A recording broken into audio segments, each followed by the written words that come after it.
हो गया, ठीक है। FLT 10। तो पहला क्वेश्चन है हमारा, निम्नलिखित में से कौन सा राज्य बॉक्साइट का सबसे बड़ा भंडार रखता है? तो यहाँ पे जो बॉक्साइट का सबसे बड़ा भंडार है वो उड़ीसा के पास है। तो उड़ीसा जो है वो 50% से भी ज्यादा भंडार कहाँ पे मिलता है हमको बॉक्साइट का? उड़ीसा में मिलता है। और बॉक्साइट किसके लिए काम आता है? एल्यूमिनियम जो है उसको एक्सट्रैक्ट करने के लिए बॉक्साइट जो है 80% तक यूज किया जाता है। MP में बॉक्साइट कहाँ मिलता है सबसे ज्यादा? बॉक्साइट ईस्टर्न पार्ट में मिलता है, बिहार के पठार पे, अमरकंटक वाले रीजन में सबसे ज्यादा है। ठीक है। सेकंड क्वेश्चन, तो इसका आंसर हो जाएगा ऑप्शन बी। सेकंड क्वेश्चन है, निम्नलिखित में से वर्ष 21-22 में भारत का कौन सा राज्य चावल का सबसे बड़ा उत्पादक रहा?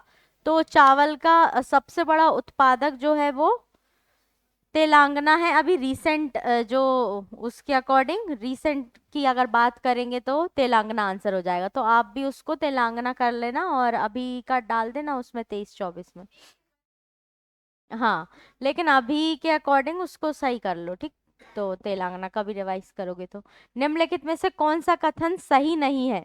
एल नीनो एक समुद्री जलधारा है। पहले तो ये बताओ, एल नीनो समझते हो या नहीं? क्या होता है एल नीनो? नहीं पड़ता है? देखो, एल नीनो क्या होता है कि जो सीसॉ पैटर्न है जो हमारे जो समुद्र है उसमें फॉर्म होता है। कैसे? कि जो हमारा पेरुवियन कोस्ट होगा, ठीक, वहां पे क्या हो जाती है, जलधारा गर्म हो जाती है, ठीक। और जो हमारा ऑस्ट्रेलियन कोस्ट है वहां पे कैसे हो जाती है, ठंडी हो जाती है। तो इसके कारण क्या होता है, हमारा जो मॉनसून आता है, साउथ वेस्ट मॉनसून, वो ऑनसेट नहीं हो पाता, क्योंकि उसके लिए साउथ वेस्ट मॉनसून के लिए कंडीशन क्या चाहिए, गर्मी, टेम्परेचर ज्यादा होना चाहिए। लेकिन यहाँ पे टेम्परेचर कैसा हो जाता है, ऑस्ट्रेलियन कोस्ट पे, ईस्टर्न कोस्ट पे कम और पेरू वाली कोस्ट पे ज्यादा हो जाता है, ठीक। तो इस कंडीशन को हम क्या बोलते हैं, एल नीनो। तो इसमें एक देखो वो दिया हुआ है ऑप्शन सी कि प्रतिवर्ष घटित होती है। एल नीनो घटना प्रतिवर्ष, ये प्रतिवर्ष घटित नहीं होती, ये 6-7 साल में एक बार जो है ये कंडीशन अराइव होती है, ठीक। तो इसलिए ये ऑप्शन गलत हो जाएगा। बाकी एल नीनो एक समुद्री जलधारा है, ये सही है, जो पेरू तट पर प्रकट होती है। एल नीनो भारतीय मानसून को कमजोर कर देती है, जो हमारा मानसून आता है उसको वीक कर देती है। और एल नीनो एक जलवायु पैटर्न है जो पूर्वी प्रशांत महासागर में सतही जल के असमान रूप से गर्म होने का वर्णन करती है। 2 से 7 वर्ष के अनियमित अंतराल पर आती है, ठीक। तो इसलिए आंसर क्या हो जाएगा इसका, कौन सा कथन गलत है इसका? तो ऑप्शन सी। निम्नलिखित में से कौन सी सबसे लंबी नदी है? तो सबसे लंबी नदी कौन सी है? नर्मदा, ठीक। तो नर्मदा जयंती कब मनाई हमने? अभी कल मनाई थी, ठीक है। तो 13-12 जो है नर्मदा की लंबाई है। आंसर हो जाएगा ऑप्शन सी। फिफ्थ क्वेश्चन है, वर्ष 2021 में निम्नलिखित में से कौन सा चक्रवात भारत के पश्चिमी तट पर आया था? तो वेस्टर्न कोस्ट की बात कर रहे हैं, कब? 2021 में। कौन सा आया था? ताउक्ते, ठीक, ताउक्ते आया था। चक्रवात 40 मीटर पर सेकंड की अधिकतम हवा की गति के साथ गुजरात तट पर पहुंचा, जिसने अपनी अत्यधिक तेज हवा की गति से भारत के पश्चिमी तट को क्या कर दिया था, प्रभावित कर दिया था। क्वेश्चन 6 है, जनगणना वर्ष 2011 के अनुसार भारत में निम्नलिखित राज्यों में से कौन से राज्य में जनसंख्या घनत्व सबसे कम रहा था? तो यहाँ पे जो जनसंख्या घनत्व था सबसे कम कहाँ पे देखने को मिला था? अरुणाचल प्रदेश में देखने को मिलता है। और सबसे ज्यादा कहाँ है जनसंख्या घनत्व? बिहार में है, ठीक। और यूटीज की अगर बात करेंगे तो सबसे ज्यादा ओवरऑल दिल्ली में है। T20 खेल की सैयद मुश्ताक अली ट्रॉफी 2024 का विजेता कौन और उपविजेता क्रमांश? तो आपके शायद पेपर में 7th क्वेश्चन दूसरा दिया हुआ है, ठीक। उस क्वेश्चन को डिलीट कर दो, क्योंकि आयोग ने उसको डिलीट कर दिया ऑलरेडी, ठीक। तो उसकी जगह ये वाला क्वेश्चन देखो, नेक्स्ट वाला जो T20 वाला क्वेश्चन है, कौन सा है इसका आंसर? अगर ये सैयद मुश्ताक अली ट्रॉफी का पूछ रहे हैं तो विजेता था इसका मुंबई और उपविजेता मध्य प्रदेश था, ऑप्शन ए। नेक्स्ट क्वेश्चन है, निम्नलिखित युग्मों का मिलन करते हुए सही कूट की पहचान करिए। तो यहाँ पे ये वाला सर ने आपको शायद ग्रुप में भेजा होगा, ये वाला क्वेश्चन पेपर में नहीं होगा, आपके ग्रुप में है ये। ठीक, तो वो वाला जो क्वेश्चन था 7 वाला, उसको रिप्लेस करके ये वाला क्वेश्चन भेजा। तो कावेरी नदी, इसका पहले तो आंसर लिख लेना सी। और कावेरी नदी, तो ऑप्शन क्या हो जाएगा इसका, ब्रह्मगिरी पहाड़ियों से उद्गम होता है। साबरमती नदी का उद्गम मेवाड़ की पहाड़ियां, ताप्ती का सतपुड़ा श्रेणी, और दामोदर का छोटा नागपुर का पठार से इनका उद्गम है। मैच करना था उद्गम कहाँ से होता है नदियां, ये किया होगा ना, मैंने बोला था ग्रुप में डाला हुआ है। ठीक है, ऑप्शन सी। निम्नलिखित में से भारत के कौन से दो राज्यों से देश के कुल कोयला निक्षेप का 50% से अधिक प्राप्त होता है। ठीक, जितना हमको कोयला मिलता है उसका 50% से अधिक कौन से राज्यों से मिलता है हमको, तो ये झारखंड और उड़ीसा से मिलता है। ऑप्शन बी 1 और 3। वर्ष 2021-22 में भारत में दालों के उत्पाद में किस राज्य का प्रथम स्थान रहा, तो अभी भी मध्य प्रदेश का कौन सा स्थान है दाल के उत्पादन में, प्रोडक्शन में पहला स्थान है, पल्सेस के प्रोडक्शन में। वर्ष 2024 में भारत के राष्ट्रपति द्वारा निम्नलिखित में से किसको राज्यसभा के 12वें सदस्य के रूप में नामित या मनोनीत किया गया था, तो ये 12वें सदस्य के रूप में सुधा मूर्ति जो थे इनको किया गया था मनोनीत, नॉमिनेट के। देखो आपको पता है प्रेसिडेंट कितने लोगों को नॉमिनेट करते हैं राज्यसभा में, 12 लोगों को नॉमिनेट करते हैं। ठीक है, तो 2024 में भारत के राष्ट्रपति द्वारा 12वें सदस्य के रूप में राज्यसभा के लिए नामित किया गया, किसको, सुधा मूर्ति को। 12th क्वेश्चन है, मध्य प्रदेश के पैरा कैनो खिलाड़ी कौन है जिन्हें 2023 में अर्जुन पुरस्कार से सम्मानित किया गया था, तो ये थी प्राची यादव। प्राची यादव क्या है, पैरा कैनो खिलाड़ी। तो कैनोइंग क्या होती है, मतलब वाटर स्पोर्ट्स में आते हैं ये, ठीक है ये सब। तो प्राची यादव ने 2023 में पैरा एशियाई खेलों में स्वर्ण और रजत पदक जीता था। वर्ष 2024 में अर्जुन पुरस्कार जो है इनको प्राप्त हुआ था।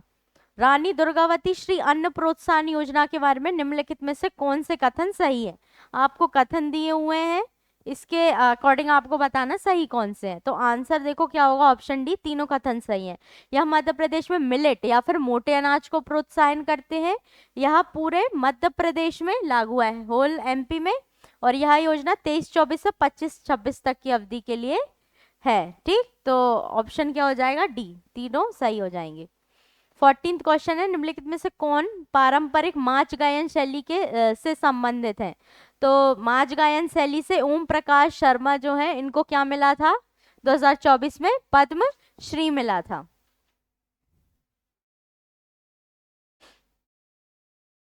सांख्यिकी में 2023 के अंतर्राष्ट्रीय पुरस्कार जिसे गणित के नोबेल पुरस्कार के बराबर माना जाता है, उसके प्राप्तकर्ता कौन है, तो ये किसको मिला था, कल्याणपुड़ी राधाकृष्ण राव को मिला था। वर्ष 2024 में FIDE ठीक कैंडिडेट्स टूर्नामेंट जीतने वाले सबसे कम उम्र के खिलाड़ी कौन बन गए, डी गुकेश बन गए। तो फीडे क्या है, फीडे एक चेस का इंटरनेशनल चैंपियनशिप है। ठीक, तो फीडे जो है वो किसने जीता था, डी गुकेश ने। लम्हेटा गांव किस जिले में स्थित है, या जियो पार्क की स्थापना हुई, लम्हेटा गांव कहाँ पे है, लम्हेटा घाट जबलपुर में, यहाँ पे जियो पार्क जो है उसकी स्थापना की जा रही है। निम्नलिखित में से किसको वर्ष 2024 में भारत के लोकपाल के अध्यक्ष के रूप में नियुक्त किया गया, तो अजय मणिक राव खानविलकर जो है इनको अभी क्या बनाया गया है, लोकपाल बनाया गया है 2024 में। 19वां है, विश्व की पहली वैदिक घड़ी कहाँ पर स्थापित है, उज्जैन में। दुनिया की पहली वैदिक घड़ी उज्जैन में 85 फुट ऊंची टावर पर स्थापित की गई है, कितने फीट ऊंचे, 85 फुट।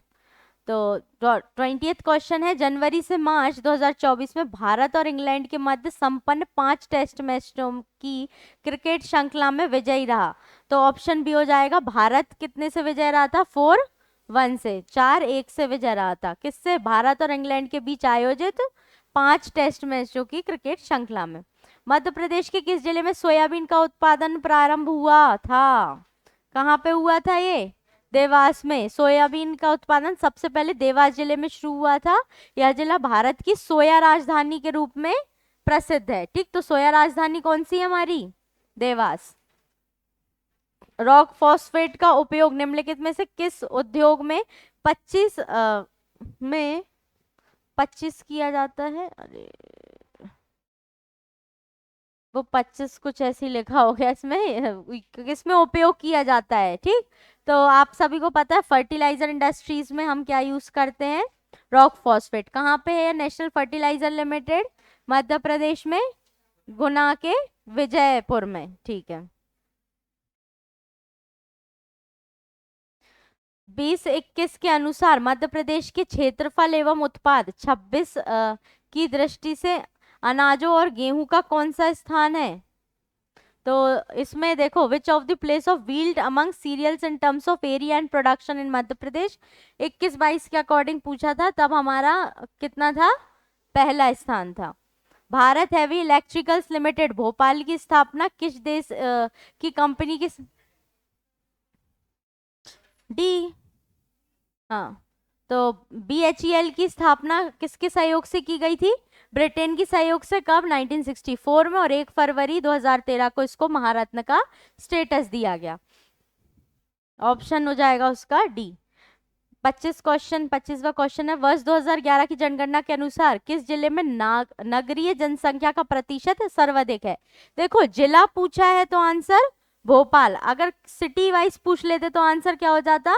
इंदौर हो जाता। ठीक, तो जिला कौन सा है? नगरीय जनसंख्या सबसे ज्यादा भोपाल, और पॉपुलेशन डेंसिटी भी सबसे ज्यादा कहाँ है? भोपाल में। कितनी है? 855। ठीक है, वेरी गुड। निम्नलिखित में से कौन सी सिंचाई परियोजना में 4 राज्यों की भागीदारी है? तो देखो, सरदार सरोवर परियोजना जो है गुजरात, मध्य प्रदेश, महाराष्ट्र और राजस्थान की संयुक्त परियोजना है। कौन सी नदी पर बनी हुई है? नर्मदा नदी पर बनी हुई है। मध्य प्रदेश के दक्षिण पूर्वी भाग में अधिकांश वर्षा किसके द्वारा होती है? South east. देखो, साउथ ईस्ट जो रीजन है हमारे मध्य प्रदेश में, आपको पता है वहां पे सबसे ज्यादा रेनफॉल रिसीव होती है। ठीक, और कौन सी ब्रांच से? बे ऑफ बंगाल ब्रांच से। तो ऑप्शन बी हो जाएगा। जैसे ही हम साउथ से नॉर्थ की तरफ जाते हैं, रेनफॉल कैसी होती है? कम हो जाती है, और जैसे ही वेस्ट से ईस्ट की तरफ जाते हैं तब भी, सॉरी, ईस्ट से वेस्ट की तरफ जाते हैं तो भी कम होती है। ठीक, तो साउथ से ईस्ट से जब हम नॉर्थ वेस्ट की तरफ जाते हैं तो वर्षा हमको तब भी कम देखने को मिलती है मध्य प्रदेश में। औसत वर्षा कितनी होती है मध्य प्रदेश में? 112 सेंटीमीटर।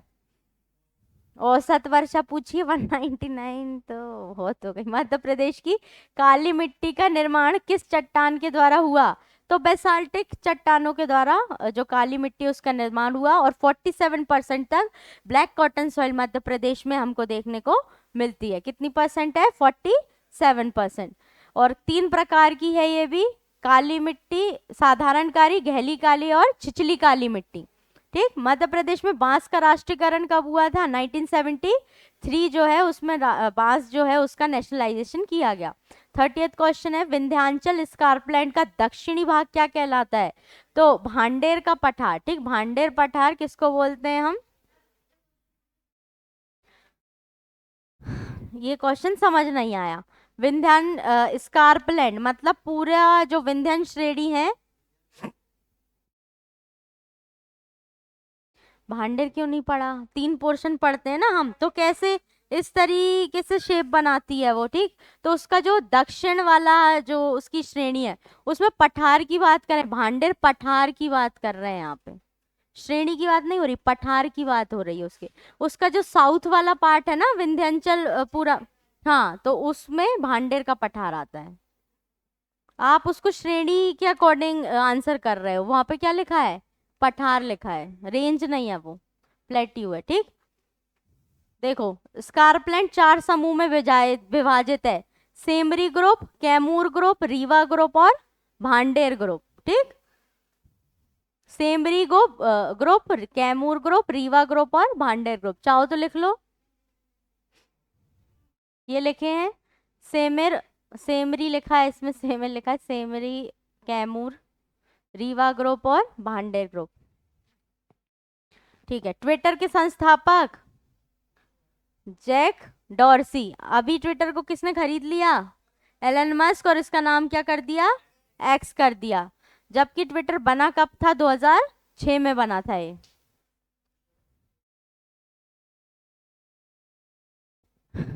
इमिटेशन गेम किसका मूल नाम था? ट्यूरिंग टेस्ट को हम क्या बोलते हैं? इमिटेशन गेम बोलते हैं। ठीक, तो ट्यूरिंग अगर कोई मशीन ट्यूरिंग टेस्ट पास कर लेती है तो उस मशीन को क्या बोलते हैं हम? इंटेलिजेंस मशीन जो है वो बोला जाता है। ई गवर्नेंस के 4 स्तंभ: people, process, resource and technology. पीपीआरटी याद कर लेना, लोग, प्रक्रिया, प्रौद्योगिकी और संसाधन। People, process, resource and technology. उन पेशेवरों और व्यावसायिक लोगों के लिए एक सोशल नेटवर्किंग साइट जो अन्य पेशेवरों से जुड़ना चाहते हैं। देखो लिंक्डइन क्या है? एक बिजनेस सोशल नेटवर्किंग साइट है। आर्टिफिशियल इंटेलिजेंस की शाखा कौन सी है? Machine learning. तो मशीन लर्निंग जो है वो आर्टिफिशियल इंटेलिजेंस की शाखा है, जिसमें मशीन क्या करती है? खुद से ही सीखने का कार्य करती है और उसके अकॉर्डिंग फिर फ्यूचर रिजल्ट जो है वो प्रोड्यूस करती है। इंटरनेट के क्षेत्र में W3C का अर्थ क्या है? तो W3C है वर्ल्ड वाइड वेब कंसोर्टियम। ठीक, एक अंतरराष्ट्रीय संगठन है जो वेब को बेहतर बनाने के लिए प्रतिबद्ध है। क्या है ये? एक ऑर्गेनाइजेशन है जो वेब को अच्छा बनाने के लिए वर्क करती है। ठीक, W3C। ठीक, MPEG का earth moving picture expert group. Unix operating system का केंद्रीय भाग क्या कहलाता है? देखो इसके 3 भाग होते हैं। जो इसका किसकी पूछ रहे हैं? केंद्रीय भाग। तो सेंट्रल क्या होता है इसका? कर्नल। उसके बाद ये जो मिडल वाला पार्ट है इसको शेल बोलते हैं और बाहर वाला क्या होता है? यूजर होता है। यूजर क्या करता है? कमांड देता है, उसको एग्जीक्यूट करने के बाद जो इंटरनल पार्ट है वो उसमें रिजल्ट जनरेट करता है। तो 3 पार्ट होते हैं यूनिक्स ऑपरेटिंग सिस्टम के, कर्नल, शेल और यूजर। अच्छे से याद रखना, ये क्वेश्चन आया था लास्ट टाइम। हमला भ्रामक ईमेल या टेक्स्ट संदेशों के रूप में आता है जो आपसे सॉफ्टवेयर इंस्टॉल करने या व्यक्तिगत जानकारी प्रकट करने के लिए कह सकते हैं। देखो इसमें ऑप्शन 2 दिए हैं आयोग ने, ऑप्शन बी और सी। फिशिंग में क्या होता है? आपसे क्या किया जाता है? जाल बिछा। ये फिशिंग मतलब एक तरीके से जाल बिछा के आपको फंसाने का काम किया जा रहा है। साइट कोई और है, दिखाई कोई और जा रही है। ठीक, तो इसमें क्या होता है? आपको बोल देंगे, आपको लगेगा ये ऑथराइज्ड साइट है, आपको बोलेंगे इसको डाउनलोड कर लो या कोई भी ऐप डाउनलोड कर लो। आपको लगेगा ऑथराइज चीज है, आप डाउनलोड कर लोगे और आप उसके जाल में फंस जाओगे। ठीक, तो एक तरीके का ये साइबर सिक्योरिटी है। और दूसरा है वायरस साइनिंग। तो वायरस साइनिंग में भी क्या होता है? आपकी जो सेटअप है उसमें क्या कर दिया जाता है? वायरसेस को डाल दिया जाता है। ठीक, तो ऑप्शन बी और सी दोनों हो जाएंगे। करंटली, करंटली क्या है? करंटली एक सर्च इंजन है जो ट्विटर और फेसबुक के परिणामों को एक सरल, अत्यंत तीव्र प्रारूप में संयोजित करने का कार्य करता है। करंटली क्या है? एक सर्च इंजन है। 41 है पहला G20 शिखर सम्मेलन कहाँ हुआ था? वॉशिंगटन DC 2008 में। लेकिन G20 बना कब था? 1999 में बना था। और अभी 2024 वाला G20 कहाँ पे हुआ? ब्राजील में हुआ है। और अब कहाँ होगा नेक्स्ट?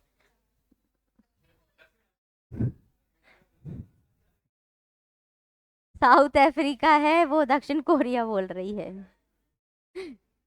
साउथ अफ्रीका में होगा। ठीक, कब से मिला? 1 दिसंबर से अब किसको मिल गई है? साउथ अफ्रीका को उसकी प्रेसिडेंसी मिल गई है। कब तक रहेगी ये? 30 नवंबर तक। ठीक, उसके बाद फिर दूसरी कंट्री के पास। वैधानिक तरलता अनुपात SLR की न्यूनतम सीमा क्या थी जिसे भारत सरकार द्वारा 2007 में संशोधन किया गया? देखो SLR क्या होता है? Statutory liquidity ratio. मतलब अब जो कमर्शियल बैंक्स होते हैं एक फिक्स्ड अमाउंट में, मतलब नॉन कैश फॉर्म में जो मतलब RBI के पास जो उनको एज अ रिजर्व रखना पड़ता है उसको क्या बोलते हैं? Statutory liquidity ratio. मतलब नॉन कैश के अलावा मतलब या तो क्या हो सकती है? गोल्ड के फॉर्म में हो सकती है, ठीक, या कोई सिक्योरिटी के फॉर्म में हो सकता है। तो वो कितना प्रिस्क्राइब्ड किया था? 25%। ठीक, कितना था? 25%। 43 सितंबर 2023 के अंत में सकल घरेलू उत्पाद जीडीपी में बाह्य ऋण के अनुपात क्या था? तो बाह्य ऋण या एक्सटर्नल डेट की बात कर रहे हैं तो कितना था ये? 18.6%। वर्ष 2017-18 में भारत के सभी कारखानों का कितना प्रतिशत मध्य प्रदेश में स्थित था? तो भारत का कितना था? सिर्फ 2%।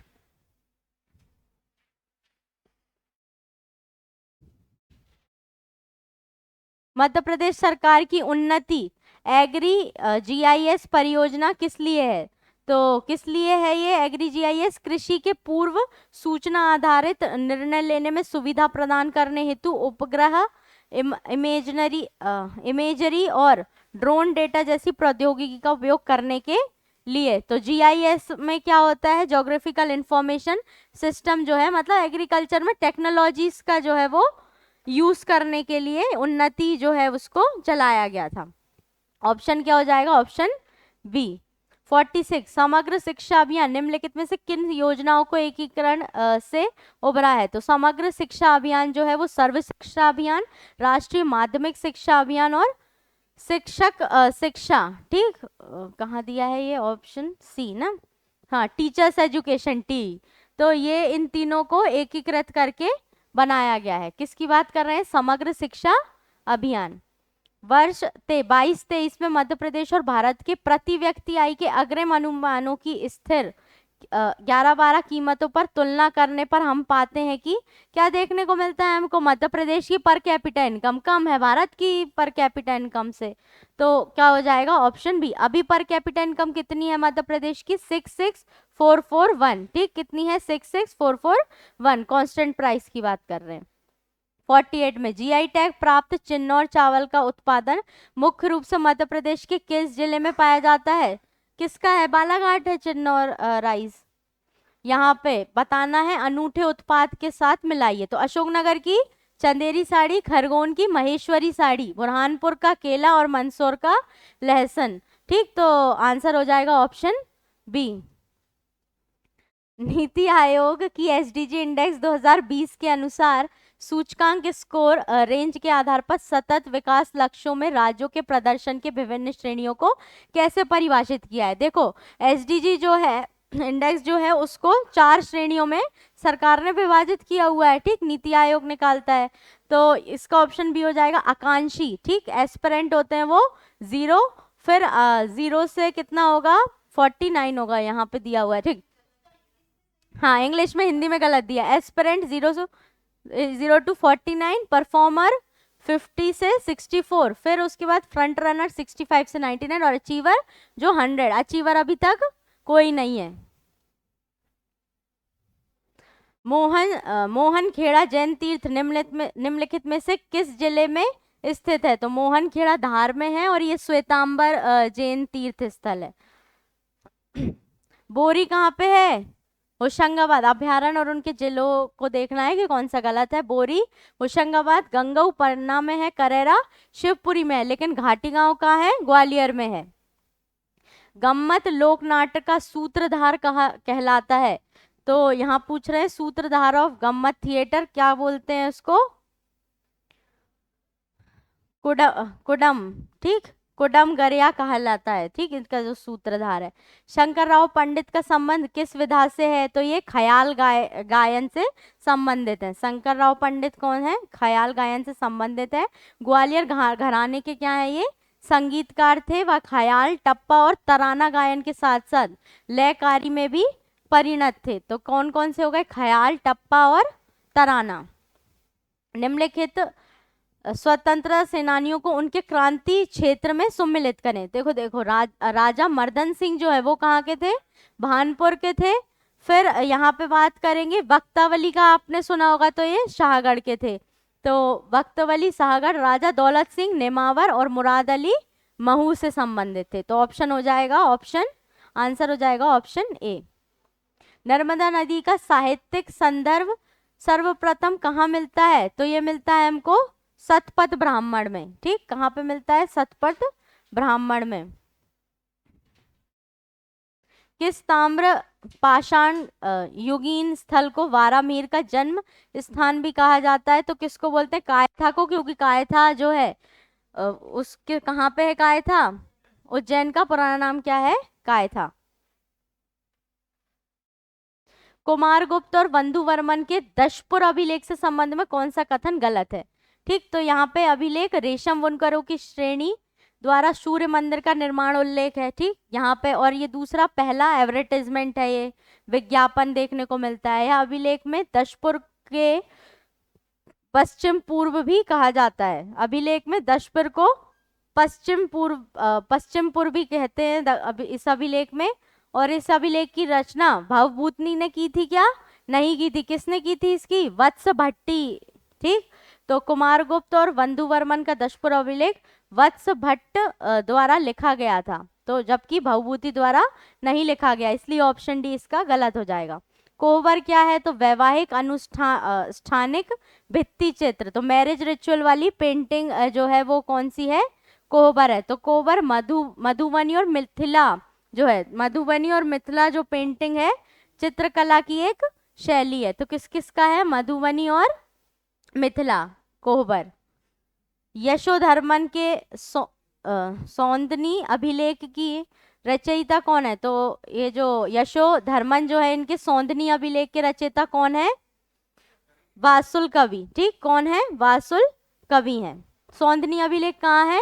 ये जो मंदसौर इंस्क्रिप्शन है उसी को हम क्या, उसी का पार्ट किसको बोलते हैं हम? सौंदनी अभिलेख या सौंदनी इंस्क्रिप्शन।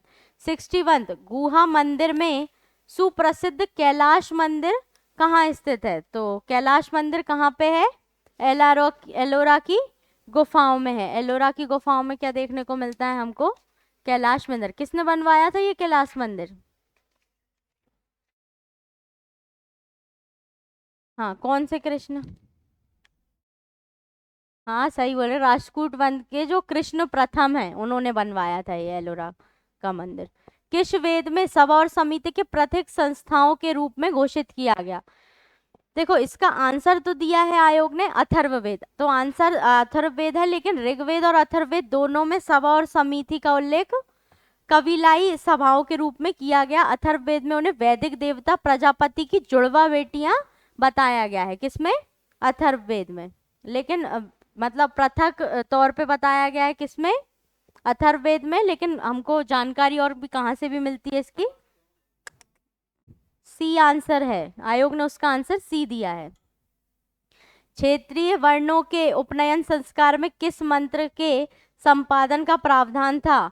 तो इसमें जो फाइनल आंसर दिया उन्होंने दिया त्रिष्टुप मंत्र दिया जाता है। ठीक, जबकि लेकिन हम जनरली क्या पढ़ते हैं? गायत्री मंत्र, लेकिन आयोग ने क्या आंसर दिया इसका? त्रिष्टुप मंत्र जो है वो। ये अभी लास्ट जो पेपर था उसमें आया था ये। निम्नलिखित में से कौन सा वेद सबसे अधिक प्राचीन है? ऋग्वेद। सबसे प्राचीन वेद कौन सा है? ऋग्वेद है। अष्टांग योग के अंतर्गत किसे अंतरांग साधना कहा जाता है? तो यहाँ पे पूछ रहे हैं ये कि इंटरनल प्रैक्टिस किसे कहा जाता है। देखो, अष्टांग योग जो है 8 पार्ट्स होते हैं योग के, उसमें लास्ट में होता है ध्यान, धारणा और समाधि। तो समाधि के पहले क्या आती है? धारणा। आप मतलब बिल्कुल लास्ट स्टेज में मतलब पहुंच गए हो। ठीक, अब आप समाधि की तरफ क्या कर रहे हो? बढ़ रहे हो बिल्कुल। तो आंसर हो जाएगा ऑप्शन डी, धारणा। समाधि, लास्ट में समाधि पे आ जाते हो। यम, नियम, आसन, ये है ना उसके 8 लिम्स हैं, ध्यान, धारणा, समाधि। केशव चंद्र सेन को ब्रह्म समाज का प्रधान आचार्य किसने नियुक्त किया था? तो ये किया था देवेंद्र नाथ ठाकुर ने नियुक्त किया था।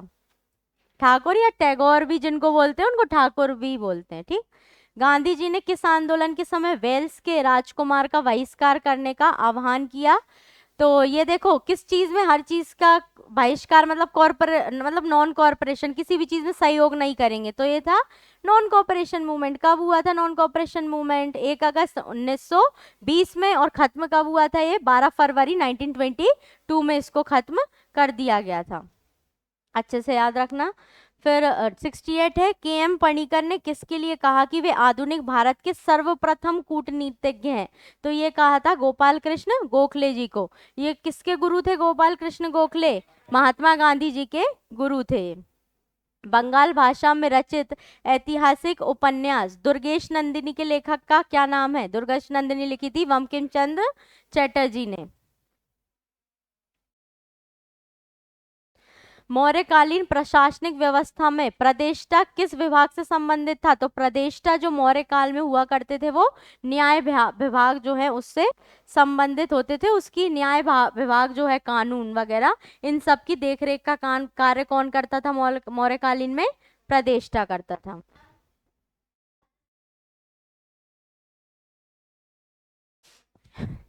बाद में बता दूंगी, अभी ये देख लो, मेरे को भी एक्चुअल में याद नहीं, कुछ गलत बता दूंगी तो कोई दिक्कत नहीं। बिरहा किस आदिवासी जनजाति की महिलाओं का लोकप्रिय लोकगीत है? तो बिरहा किसका है? ये गोंड का है।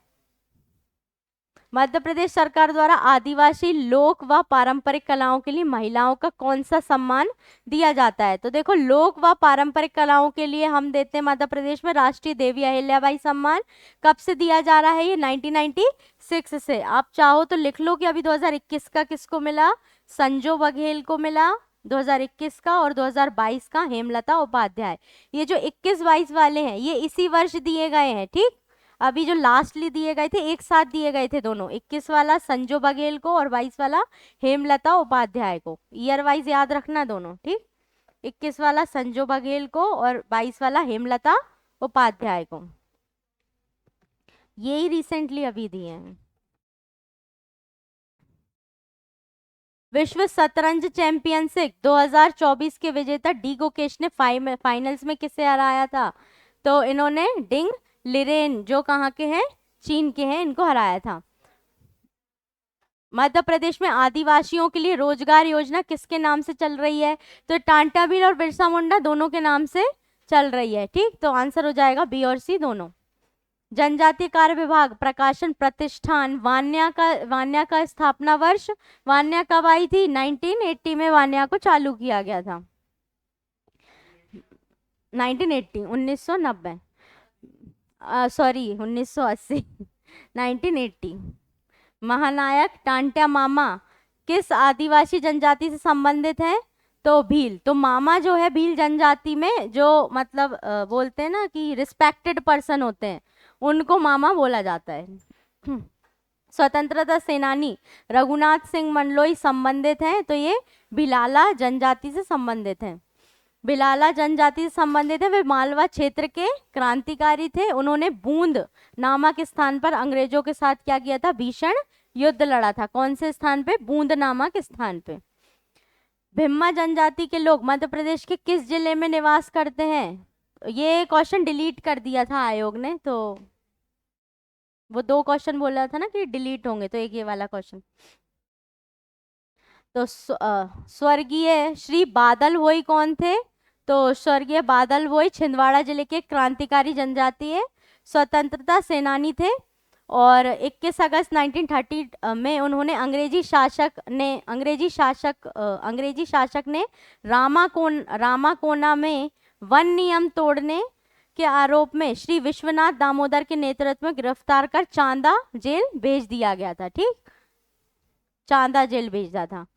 मांडवारा त्योहार द्वारा मनाया, उसका आंसर है ना सी। हाँ, मांडवारा त्योहार किसके द्वारा मनाया जाता है? ये गोंड जनजाति के द्वारा मनाया जाता है, ऑप्शन ए।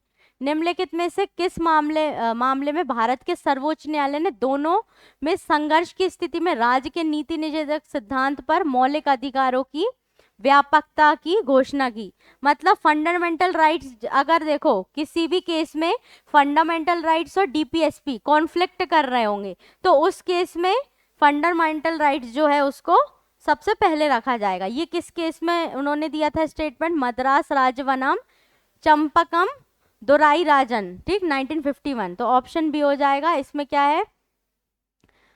मद्रास राजवनम चंपकम दोराई राजन वर्ष 1951 मामले में सर्वोच्च न्यायालय ने निर्णय सुनाया कि मौलिक अधिकार और नीति निदेशक सिद्धांतों के बीच किसी भी टकरार की स्थिति में मौलिक अधिकार की मान्य होंगे। कौन से अधिकार मान्य होंगे? मौलिक अधिकार या फंडामेंटल राइट्स। इसने घोषणा किया कि नीति निदेशक सिद्धांत को मौलिक अधिकार के अनुरूप होना चाहिए। मतलब डीपीएसपी इसको किसके अनुरूप होना चाहिए? फंडामेंटल राइट्स के अनुरूप होना चाहिए, ठीक, उन्हें उनके सहायक के रूप में कार्य करना चाहिए और डीपीएसपी उनके बस सहायक के रूप में कार्य करेंगे। निम्नलिखित इसमें से कौन सा कथन सही नहीं है? मुख्य चुनाव आयुक्त और अन्य चुनाव आयुक्तों के बीच मतभेद की स्थिति में मामले की निर्णय विधि आयोग द्वारा किया जाता है। विधि आयोग नहीं करता, जिसके वोटिंग सिस्टम पे बेस्ड होता है, ठीक, जितने ज्यादा लोग किसी चीज को फेवर कर रहे होते हैं उसका डिसीजन ले लिया जाता है। इसलिए ऑप्शन जो ए है वो गलत हो जाएगा, बाकी तीनों ऑप्शंस सही है। संविधान में संशोधन के लिए कम से कम आधे राज्यों का विधानमंडलों द्वारा अनुसमर्थन की आवश्यकता होगी। तो इसका जो आंसर है वो है ऑप्शन डी, संविधान में संशोधन सदन में के किसी भी सदन में विधेयक प्रस्तुत करने करके किया जा सकता है। तो यदि ऐसा संशोधन अनुच्छेद 279A में कोई परिवर्तन करना चाहता है, ठीक, आंसर हो जाएगा ऑप्शन डी। अटल बिहारी वाजपेयी सुशासन एवं नीति विश्लेषण संस्थान कहाँ पे है? भोपाल में है, गुड गवर्नेंस इंस्टीट्यूट। कानूनी मामलों पर राज्य सरकार को सलाह देना महाधिवक्ता का कर्तव्य होता है। तो it shall be the duty of advocate general to get advice to the government of state upon legal matters. Advocate general की नियुक्ति क्यों की जाती है? सरकार के एडवोकेट के रूप में उनको जो लीगल सलाह वगैरह होती है वो सब देने के लिए। तो ऑप्शन मतलब पहला स्टेटमेंट कैसा हो जाएगा? सही। अब देखो दूसरा स्टेटमेंट क्या लिखा है कि advocate general shall hold office during the pleasure of the cabinet, जबकि ये किसके प्लेजर ऑफ? गवर्नर की तरह काम करते हैं, ना कि कैबिनेट, ठीक। इसलिए ऑप्शन ए आंसर होगा, सिर्फ ए पहला स्टेटमेंट सही होगा, ओनली वन। पंचायत 86 क्वेश्चन, पंचायतों को सौंपी जा सकने वाली शक्तियां, अधिकार और जिम्मेदारियों की सूची में दी गई है। तो कौन सी स्केड्यूल में दिया गया है? 11वीं में। तो answer will be option A. निम्नलिखित में से कौन सा अनुच्छेद भारत के राष्ट्रपति पर महाभियोग के बारे में बताता है? Impeachment of president, article 61, option C. भारतीय संविधान के अनुच्छेद 76 के अनुसार राष्ट्रपति उस व्यक्ति को भारत का महान्यायवादी अटॉर्नी जनरल नियुक्त करता है। किसको नियुक्त करता है? जो सुप्रीम कोर्ट के जज जो हैं उसके लिए एलिजिबल होता है, उनको वो अपॉइंट करते हैं, ठीक। तो ऑप्शन सी हो जाएगा यहाँ पे आंसर। के एम मुंशी डैश से संबंधित थे? तो के एम मुंशी संविधान प्रारूप समिति से संबंधित थे। कॉन्स्टिट्यूशनल ड्राफ्ट कमिटी जो है उससे कौन रिलेटेड है? के एम मुंशी। भारत के राष्ट्रपति किसकी सलाह पर अनुच्छेद 352 के तहत आपातकाल की घोषणा कर सकते हैं? किसके सलाह पर करते हैं? कैबिनेट की सलाह पर, ठीक। तो answer will be option C, union cabinet, संघ मंत्री मंडल। 3 आर्टिकल्स हैं, 352, 356 और 360। 352 में कौन सी इमरजेंसी है? National emergency. 356 में प्रेसिडेंट रूल और 360 में फाइनेंशियल इमरजेंसी, ठीक है, 4-4 के गैप से 352, 356 और 360। मनुष्यों में गुणसूत्र संख्या 21 की ट्राइसोमी के कारण होने वाले विकार है। तो ह्यूमन बीइंग में जो डिसऑर्डर हो जाता है, क्रोमोसोम्स जो हैं एक बढ़ जाते हैं, मतलब 21 जो क्रोमोसोम है उसमें क्या हो जाती है? ट्राइसोमी। तब क्या हो जाता है? डाउन सिंड्रोम हो जाता है, ऑप्शन बी। राष्ट्रीय स्वास्थ्य नीति 2017 ने स्वास्थ्य में सुधार के लिए 7 प्राथमिक वाले क्षेत्रों पर समन्वित कार्रवाई की पहचान की। दिए गए विकल्पों में कौन सा 7 प्राथमिक वाले क्षेत्रों के अंतर्गत नहीं आता? किसकी बात कर रहे हैं? राष्ट्रीय स्वास्थ्य नीति 2017। तो देखो, स्वच्छ भारत अभियान, यात्री सुरक्षा, निर्भय नारी, जबकि अन्नपूर्णा योजना जैसा कोई प्रावधान उसमें नहीं है, इसलिए ऑप्शन डी। किस दाल का लगातार सेवन करने से लेथार्जिज्म नामक रोग हो जाता है? ठीक, लेथरिज्म नाम का योग कौन सी दाल के कारण हो जाता है? खेसरी दाल के कारण। कैसी दिखती है ये? तुअर के दाल जैसी दिखती है, ठीक, लेकिन बॉडी के लिए हार्मफुल होती है बहुत।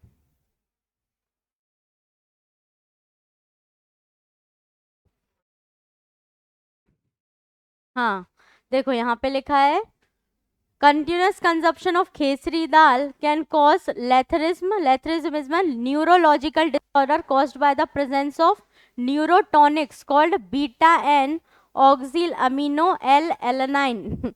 ठीक, इतना बड़ा नाम याद करना है क्या? नहीं, मत करो। जिसको हम क्या बोलते हैं? केसरी दाल बोलते हैं।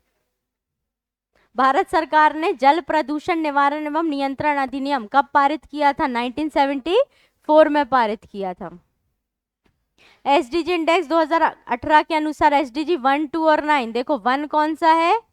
गरीबी, कोई गरीबी नहीं, फिर उसके बाद कोई भुखमरी नहीं, और 9 में क्या था? आई, इंडस्ट्री, इनोवेशन एंड इंफ्रास्ट्रक्चर। इसलिए आंसर क्या हो जाएगा? Option A. ये सारे एसडीजीज दिए हुए हैं, रिवाइज कर लेना आप लोग एक बार। एसडीजी 7 क्या है? ऊर्जा, ठीक, हाँ, मतलब सस्ती ऊर्जा। फिर उसके बाद एसडीजी 10 असमानता को दूर करना। 13 में क्लाइमेट चेंज, जलवायु परिवर्तन। 17 में सबकी भागीदारी सारे गोल्स के लिए, ठीक। 96 एक जलीय पारिस्थितिक तंत्र के तालाब में निम्नलिखित में से किस घटक का प्रतिनिधित्व कवकों, जीवाणु और फ्लैजेलेट्स के द्वारा किया जाता है? तो यहाँ पे पूछ रहे हैं पॉन्ड के इकोसिस्टम में जो फंगई, बैक्टीरिया और फ्लैजेलेट्स हैं वो क्या होते हैं? तो ये क्या होते हैं? कंज्यूमर्स भी होते हैं और डिकम्पोजर्स भी होते हैं। क्या होते हैं? कंज्यूमर्स भी होते हैं और डिकम्पोजर्स भी, उपभोक्ता और अपघटक। ऑप्शन बी और सी दोनों। ओजोन परत की मोटाई को डैश में मापा जाता है? किसको मापते हैं? डॉप्सन यूनिट में नापते हैं इसको। मनुष्य शरीर में ग्रीवा, ठीक, सर्वाइकल वर्टिब्रेब इन ह्यूमन बॉडी कितने होते हैं? C7। देखो टोटल कितने होते हैं? 33। तो 33 जो है उसमें से भी हम देखेंगे कि C7, फॉर्मूला लिखना है क्या इसका? C7T12 L5 S5 और CX4। C7 जिसको सर्विक्स बोलते हैं, सर्वाइकल सॉरी। फिर T12 जिसको थोरेक्सिक्स बोलते हैं, L का ल्यूम्बर, L5 S5 सैक्रम, ठीक, CX कॉकेक्स, CX4। हाँ, आंसर C5T12, ठीक।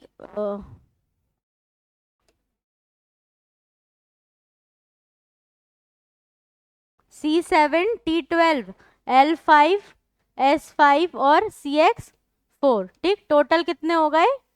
33। तो किसका पूछ रहे हैं? सर्वाइकल का पूछ रहे हैं। कितना है? 7।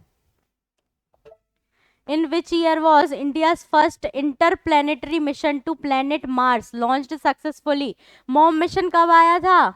2013 का है mom mission, orbiter, Mars orbiter mission. In 2017, which satellite launch vehicle of ISRO successfully launched 104 satellite in a single flight? एक सिंगल फ्लाइट में 104 सैटेलाइट किससे लॉन्च की हमने? तो PSLV C-37 से लॉन्च किया था। और ये मॉम वाला जो है वो भी लिख लेना कि PSLV C-25 से था। हाँ, पूछो अब।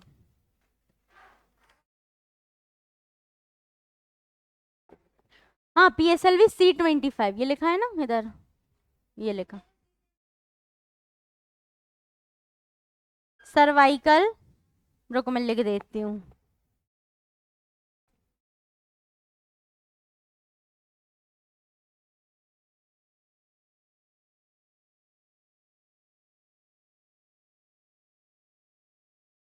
दिख रहा है ना यहाँ पे?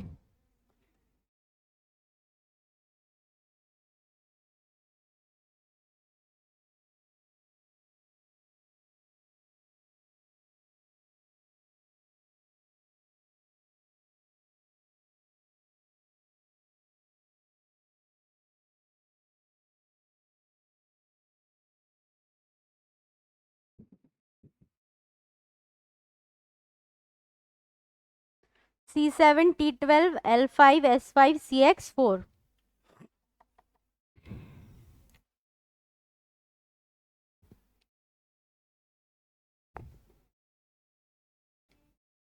COCCYX, COCCYX, कॉक्सी या कॉकेक्स।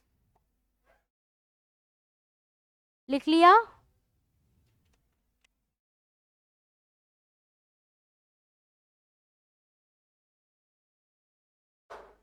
वो बंद कर देना।